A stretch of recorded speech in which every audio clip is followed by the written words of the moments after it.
Shamar. What's going on YouTube? Washington. This is Martin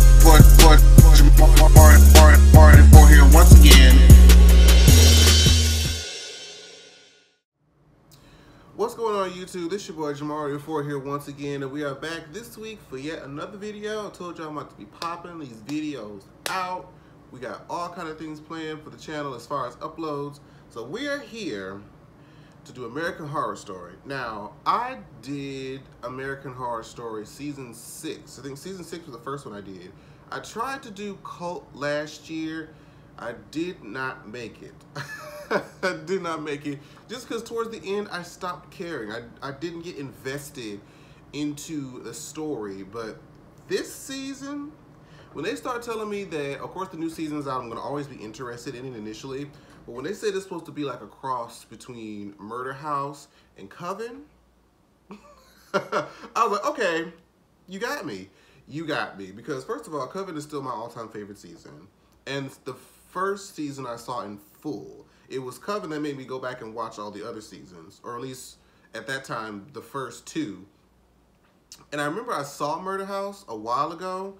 I remember liking it, but I don't remember a lot of the plot of that season. I do remember liking it, so I'm gonna have to try to maybe refresh or at least just be reintroduced to the characters because I don't remember it being so long ago. But I'm so excited to see all the people from Coven come back.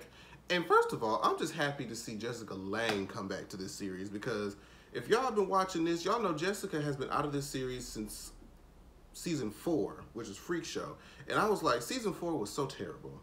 Season 4 is still the worst season to me, in my opinion. And I was like, this cannot be the last season that Jessica Lange goes out on, but she's coming back. Thank you, Jesus.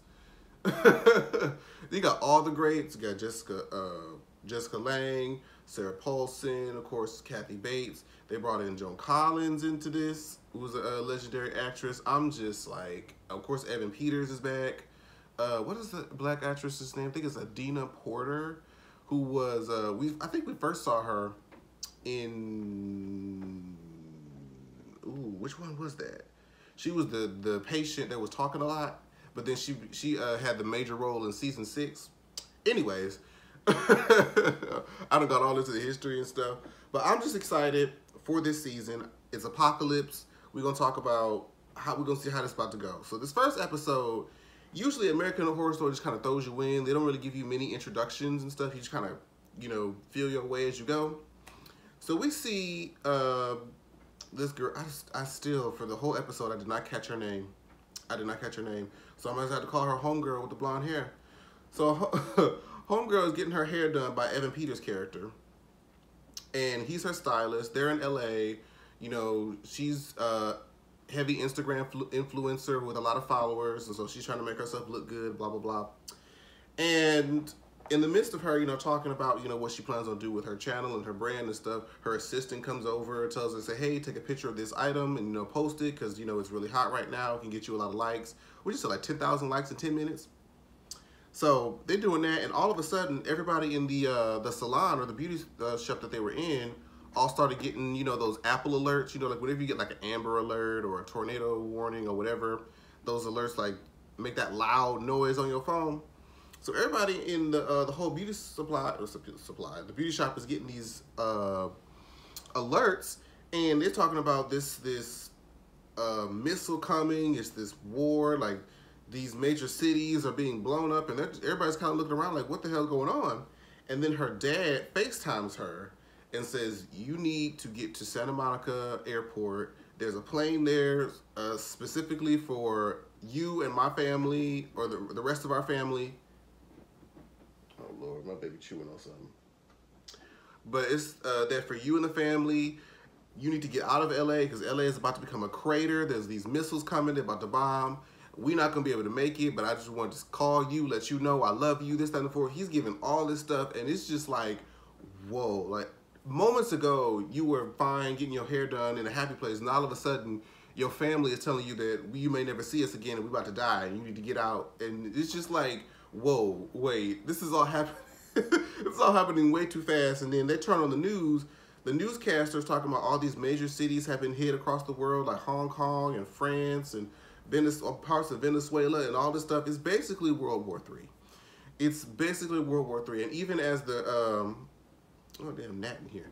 Even as the reporter is talking, he says in mid-broadcast, we just got the notification that we need to evacuate from the studio. So if my kids are watching, I want you to know that Daddy loves you. And I'm just like, yo, this is heartbreaking.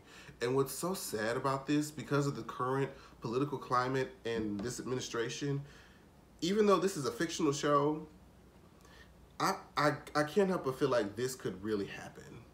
That was the scariest part about this. And I think that's what they were probably going for, is that even though this is fictional, this could actually happen given who we have in charge.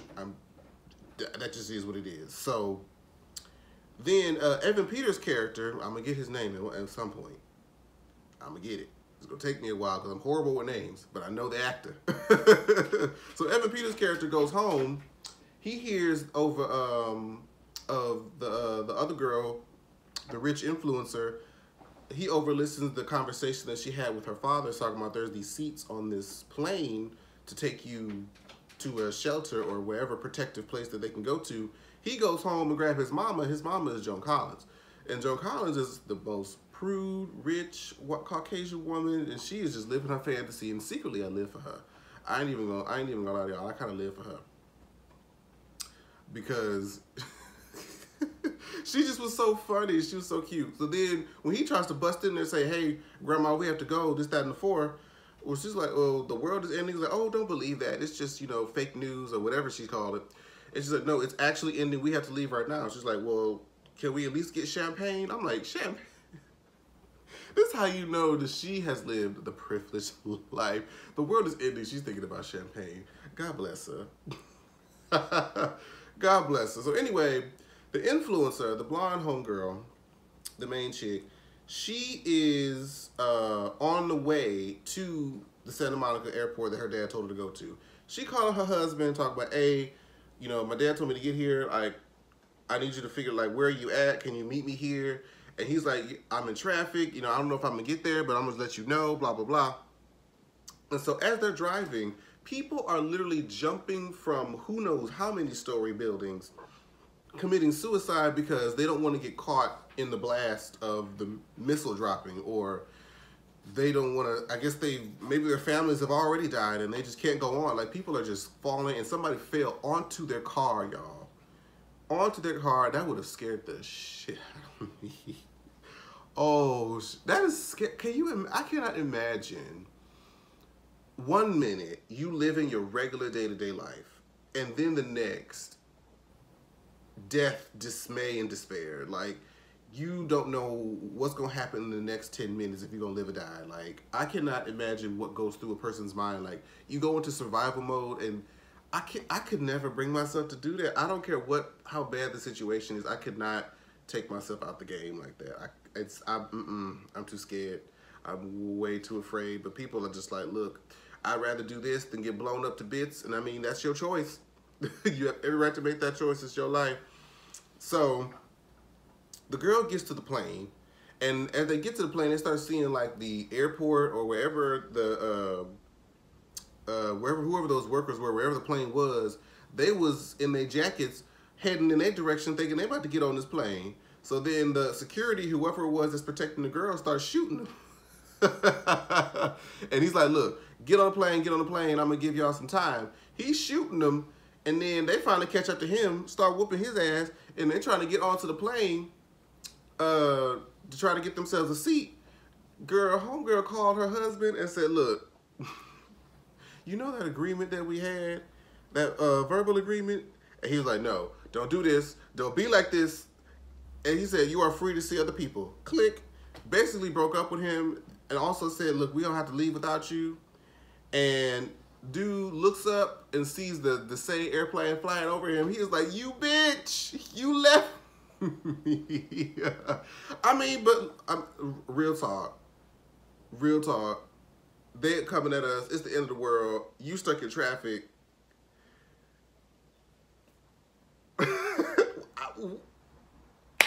What you want? What do you want? There's nothing more that I can give you. So Next thing we so they're flying over in their helicopter, well not the helicopter, in their plane. And first of all, they see that there's no flight. There's nobody flying the actual plane. So I'm assuming that this is some high-tech shit that they can autopilot. And then she's looking out the window and she sees like Los Angeles blown up. There's this huge nuke of smoke. And she just starts crying. And I'm like, I cannot. And this all felt like it happened in a span of maybe 30 minutes. Like, next thing you knew, just your whole life that you knew is just up in flames, yo. Like, that's crazy. I would not know how to react to something like that. But anyway, so the next scene we get to is there's this character, his name is Timothy, and Timothy is about to open his college letter that he got for whether or not he got into or not this college. And him and his family, he's there with his brother and his mom, and she's trying to, you know, encourage him and say, even if they don't take you, it's their loss, you know, being supportive. They open it up, and he got accepted into UCLA. And I know UCLA is a famous school for a lot of different things. And, you know, they're celebrating and they're happy.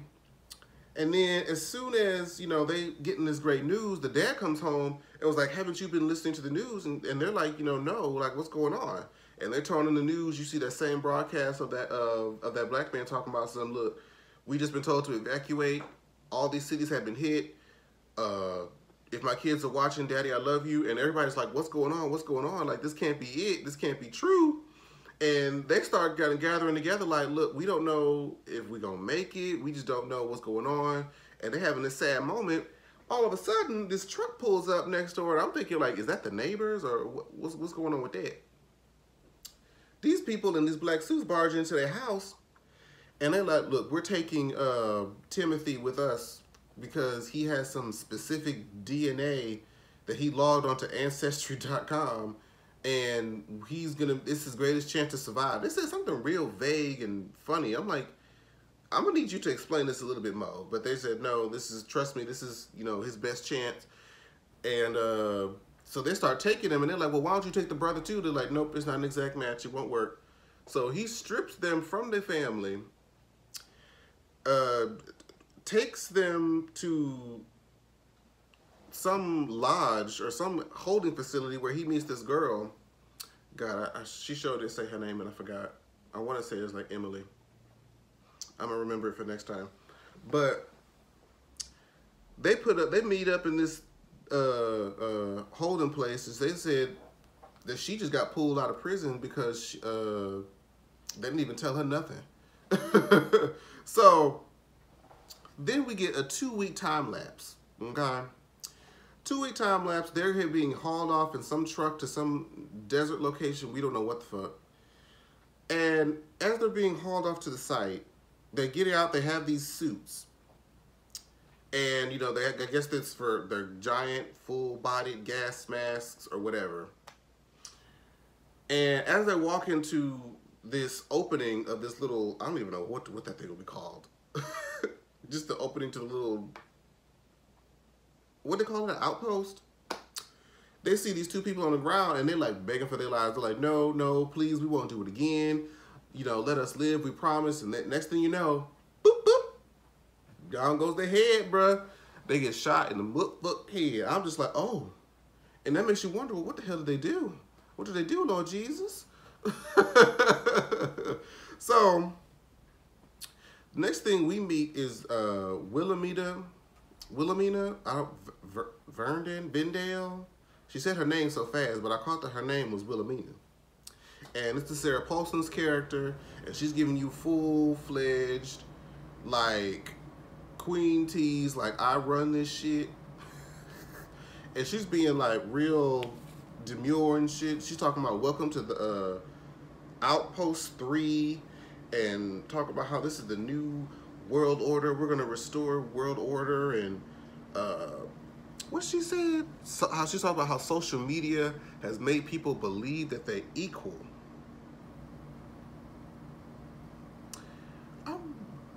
That leads. What do y'all think that she meant by that? Because that sounds like she's trying. I ain't even about to go there, but Tell me what y'all thought about that particular statement, because I'm just like, I wonder why they kind of slid that in there. What was the significance? That was very interesting to me. And she starts explaining the whole structure of how this place, this outpost thing goes. And she says like how the two people that came in, I'm gonna call her Emily until I know her name. Emily and Timothy are purples. So they get like suites and coats and all the high class shit. And they said, well, what is a purple? They said, you know, the elite. You know, you're either a purple or you're a gray, and the grays are the servants. And you see like shots of the other people that are in the gray scrubbing the floors or serving food or whatever.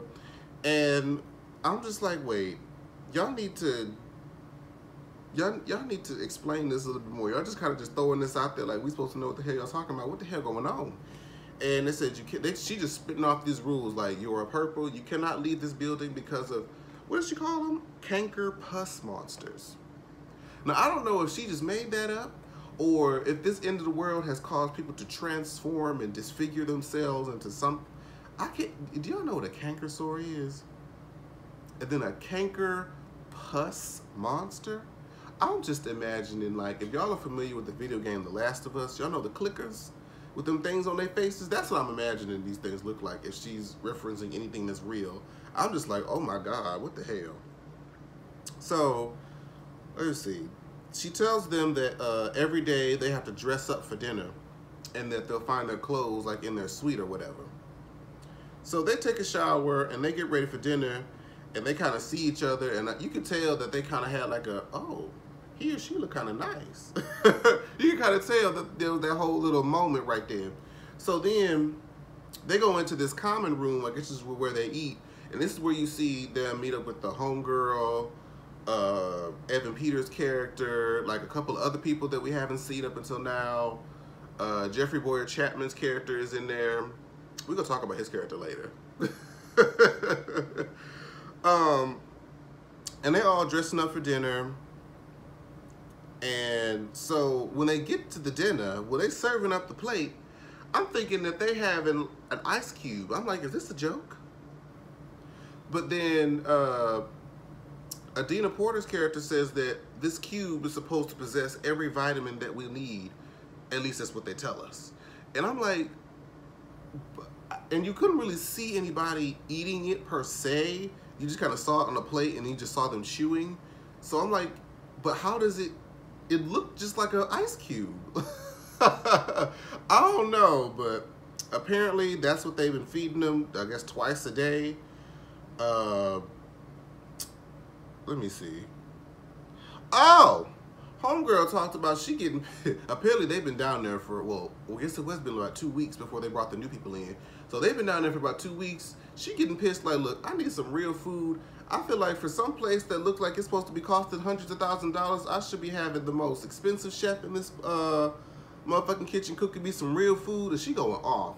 And Miss Wilhelmina, Sarah Paulson's character, turned around and gave her that backhand. Woo-woo. And told her like, look, you will be grateful. Now, we only got about 18 months worth of food, so if y'all don't want it to decrease, you better keep your mouth shut. And then when she's walking up, that's when we get to introduce to Kathy Bates' character. And one of the workers tell Kathy Bates that there is somewhat of a spike in the room and they need to figure out where it's coming from. And basically, when they all came in, they all had to be cleansed under this this smoke or whatever it is that they call it, because they can't have the contamination from outside or whatever. And she has like a machine that she can kind of test, I guess, test the radiation or whatever. And she's going around trying to look for a signal. And as she's looking, she's explaining how if you let a single piece of bacteria from the outside get in, it can chew at your flesh and you will implode, or not implode, but just disintegrate from the inside, and you'll wish that you got caught up in the blast. And so she's like, we can't let any of that in here. So she's scanning. And apparently she comes up on, Evan Peters' character. And she's like, no, it's a mistake. I haven't been outside, blah, blah, blah. So they take him, they snatched him up, and they keep on searching. And then they come up on, I guess, whatever the dude that I was playing as Jeffrey Boyer-Chapman's boyfriend, or at least they looked like they were together. They was kind of like laid up against each other. They took him to Jeffrey up there crying and doing the most. Well, I mean, you would, because you wouldn't want them to get hurt, but it just, I don't know. Let me just say this now. Jeffrey Boyer-Chapman's character, as cute as he is, he's very attractive.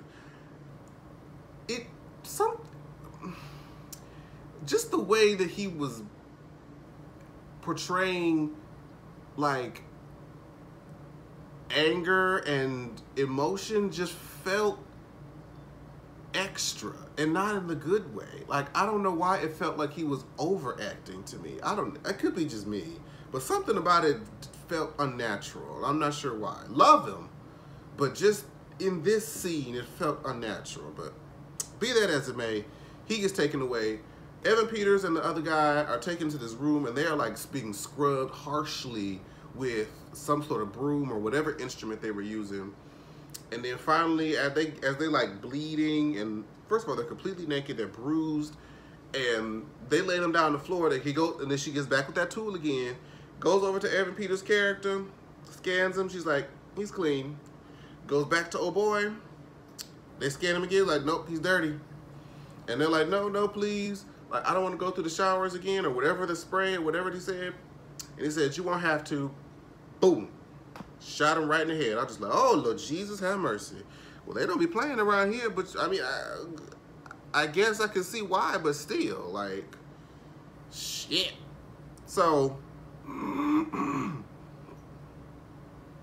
next thing we see Wilhelmina up in her room looking at herself with this big dress on, and I'm looking like, the dress looks purple to me. But she's not supposed to be a purple. We're still not 100% sure what being a purple is, other than being some elite, and why she's not considered a purple. We don't know this yet. But she's wearing this big dress, and Kathy Bates' character comes in and starts knocking like, are you decent? And she tried to check and make sure like it was her. So she walks in, and she's looking like, what do you think? And then Kathy Bates reveals her coat to where she has another purple dress on. And I'm like, okay. And, she's looking, and they laughing and giggling. And they're like, if anybody saw us like this, we would, be getting in real big trouble and blah, blah, blah. I'm like, what? I need explanation. What is this that they're hiding? Why are they being, like, sneaky about this? Or what is going on? It's like, are they in charge? Is there this higher power? Is it just them and they're fooling everybody to think there's this higher power? I don't know, but they leave me with questions that I need to know. And Wilhelmina is going on about how much she's enjoying torturing these people. She's watching how like this look on their faces, like, why is this happening? What's going on? And she's just loving it. I'm just like, girl. And Kathy Bates' character is like, you know what? I mean, it is what it is, but I kind of feel bad because, the coalition has been helping me out. They paid my bills. And I'm just like, who is this entity? What is this entity that they keep referring to? But anyway, so after that scene, they say, well, we're going to have a celebration and we're serving bambouche. And I'm like, now, as soon as they talked about, oh, they had something that was like a meat and it was like freshly steamed, I'm like, they killed that boy and they cooked him. They shot that man in the head, fried him up, and served him on a plate. Because the Adina's character is looking like, now, where have y'all been keeping fresh meat this whole time? Like, we've been eating what looks like ice cubes. Where'd y'all get this meat from? And she's like, look, don't look a gift horse in the mouth, just eat. So they eating or whatever, and it turns out that they figured it out. Like, one of them was like pulling out teeth, the other one was pulling out like a finger bone, and this is when Jeffrey Boyer-Chapman was just like, oh my God, you're eating human, like, oh my God, and he starts flipping the fuck out. And that's why I was like, this has to have been his partner. That had to have been his partner for him to act like that. But what's so crazy is that everybody else was just like vomiting, just being completely disgusted by the fact that they're eating this human meat. Baby, Miss Joanne said, or Miss Joan, She said, look, I don't give a fuck. Meat is meat. And it tastes great. She didn't give no fuss. I was living for it, baby. I was living for it. Honey, so as they, you know, gather that whole debacle, Adina's characters trying to reason with him like, no, that couldn't have been meat, because if they're trying to keep us alive, why would they give us tainted meat? Because he was supposed to be dirty, right? And I'm like, well, that does make sense. But at the same time, they could have just made that shit up, like, just to kill him, just to have a reason to cook something. Like, I don't know. You can't really trust nothing, to be honest. But, I mean, all I saw, there were teeth and finger bones in there. And 1 + 1 is 2. I'm just saying. So, there's this song playing, I guess that's been playing for 2 weeks straight up until this point. And then the song finally changes, and they're like, oh, it's an uplifting song. Like, you know, there must be change on the horizon. And we're gonna be getting out of here soon. We're about to get saved. Honey, they start getting all this hope. They said 18 months later, they still listen to that same song, child. They still listen to the same song and say, ain't nobody coming. We gonna die up in here. And then, after that, then I guess the Wilhelmina comes in, and she talking about how, oh, this is the last breakfast for the day. We're gonna have to cut you down to just 1 cube a day. And they're like, are you fucking serious? We're already starving, and you gonna cut us down to half the meal that we get? You gonna already take that away from us? She said, well, look, this is just the way it is. If you want to survive, you can take your chances out. You can take your chances being outside, or you can be up in here. And what was weird is that Evan Peters' character, of course, goes nuts because of the hunger, and he's getting crazy. But as they was about to deal with him,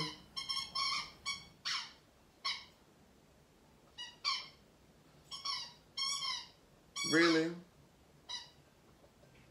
That dog playing with his damn chew toy. Bro, let me finish my video first, baby. Let me finish my video first, okay? And then you can play. I'm almost done. So anyway, as they're about to do with Evan Peters' character, they get this alarm saying that there's been a breach. And this guy comes in. Get your... Come here. Come here. I told you I had to wait. Shit. You can play with your toy when I'm done. But anyway, the guy comes in, and apparently him and Wilhelmina know each other. And he comes in on these horses. And when he comes in on the horses, he talks to Kathy Bates' character. He says, tend to the animals. And he walks in. And as he's walking to Wilhelmina, he's like, look, all the other outposts have failed. It's only a matter of time before yours fails too.